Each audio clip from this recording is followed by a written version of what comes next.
I just wanna change your oil, baby. Hiya, welcome back to the channel. So today we are doing something that is probably a bit overdue, because this, although it's not done a whole lot of miles, hasn't been serviced since this video, which was a while ago. So I'm going to give it an oil change. So we've got one of the finest Castrol Magna Penis oil and a them filter, and oh, that's what's going to go in it. But what I'm going to do today is I'm actually going to use a pump. What I'm going to do is I'm going to pump the oil out of it, so doing an oil change from the top. But I'm interested to see how much of the old oil this method leaves in. So I suppose that is going to be the main sort of reason for this video, to see how much oil that leaves in. But if you do want to know how to change the oil on one of these, if you don't already know, they're very simple, and I'll show you that as well, because I will be taking the sump plug out to see how much oil's left in it. So anyway, let's get on with it. As you can see, it is now warming up lovingly. So I've got to wait for the engine to reach some sort of temperature, which it hasn't done yet. And well, let's wait for that. And now a few minutes later, as if by magic, the engine is now toasty warm. Obviously with no temperature gauge on these, unless you fit one. So I don't know exactly how hot it is, but it's warmer than it was, which is going to help us because we need that oil to be thinner. So that pump. Pump it up while your feet are stumping. Let's have a chance of sucking it up. Right, so let's make an attempt at actually doing that. So first, obviously I'm going to have to remove the dipple stick, put it in a safe place, and then we have got a tube which feeds down the dipple stick hole,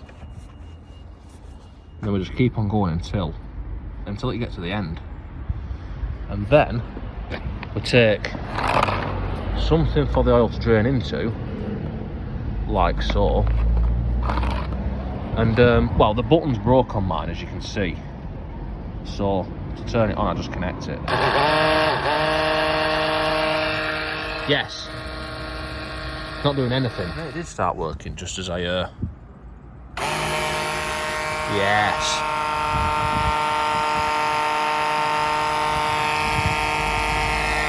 Once it bleeds up, it should speed up.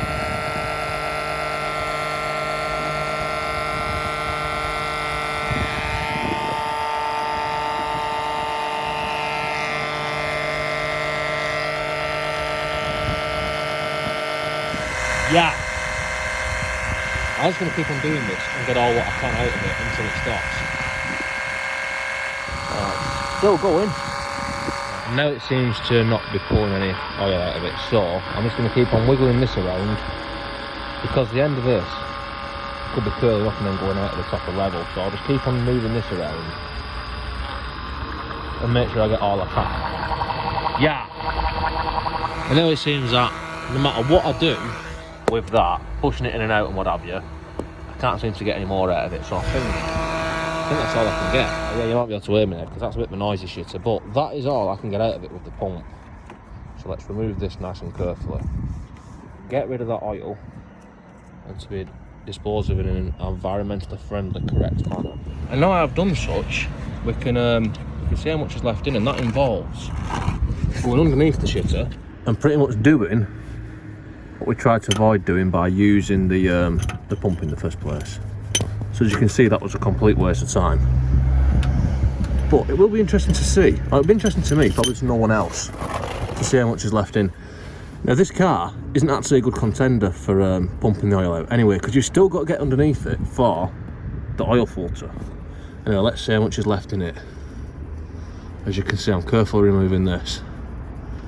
Nice and lovingly. And there is some left in it. And so whilst waiting for the residue to drip away out the sump, I've replaced this copper dick washer. So if anyone's asking, anyone wants to know, that's a 12mm. So if you're doing an oil change on one of these cars and you want a new copper washer, 12mm. And rather wonderfully, it has started raining. So that's also very good. Right, I think it's time to put that back in, because I think that has stopped as much as it's going to stop. So let's put that back in. And before I take the oil filter off, I will see how much oil's in there, because obviously the oil filter is going to have oil in it as well. So I don't want to drain that oil into this and make it look like there's more left than what there actually is. Not forgetting to carefully torque this up. Click. Right, so next for the moment of truth. That, I said there's probably about half a litre there actually. Maybe a little bit less, but that's the amount of oil that is left in when vacuuming the oil out on a Citroen C1. Right, let's do the oil filter. Which shouldn't be massively tight, but it appears that this one is in fact pretty fucking tight. Which did put that on. So just remove it in an anti-clockwise direction, nice and carefully. Yes. Yeah. Now I should be able to do it by hand. To be honest, usually you can do them by hand anyway, but that one has been on for a while. As you can see by the colour of the oil dropping from it. I mean, this oil, that is pretty dirty really. That's like out of a diesel. And not a clean diesel like my BMW, have to do the massive oil flush on that recently. And the next issue is going to be to put the new one on it. So, after you've confirmed that it is the correct filter, you need to finger a bit of the oil nice and lovingly. And then, lubricate it, this seal. Nice and spread that around there. And the reason for that is because if you didn't, it makes it seal basically. Because if you didn't, then this seal would grab onto what you turned it against and sort of pucker up rather than spinning round and staying the shape that it is and then compressing. So anyway, let's put that on. Which is just a nice simple case of basically just tighten it as much as you can by hand. And there will be a torque setting for it, but I don't know what it is. So yeah, once it's tight, that'll do. Now you can try and fill them up first with oil for the prime, but you're just going to end up spilling oil everywhere more than likely. And that oil on there, just leave it, rust protection. And these engines, this should take probably about 3 of these, but let's put 3 in and see where we're at. So as you can see, I've gone for some Castrol oil. Castrol 530 C3. So as we see, we can put this onto here.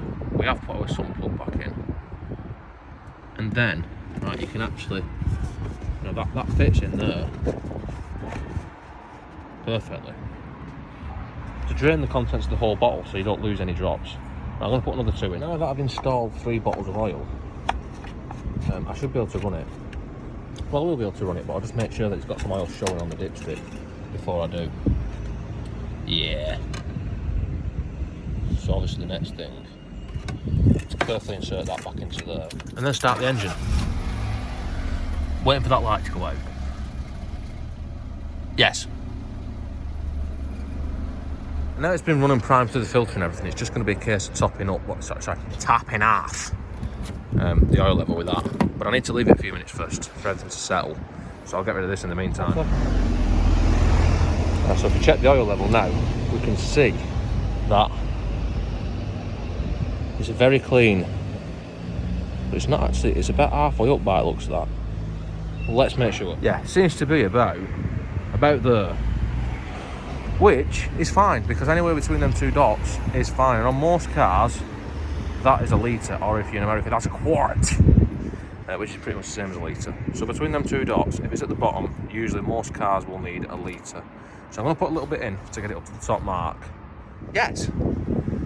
Now I don't know if you can actually see that. I don't think you can see that, but that's bang on the money now. It's on the top line where we like it, which used that much oil, so it's took pretty much exactly 3.5 litres. So now we are pretty much done. Let's not forget to put that shitter back on there. And yeah, that's it, oil change is done. So that is how to overcomplicate a very simple procedure on a CityBug. Anyway, don't forget to like, comment, subscribe, all the usual shit, and I'll see you next time.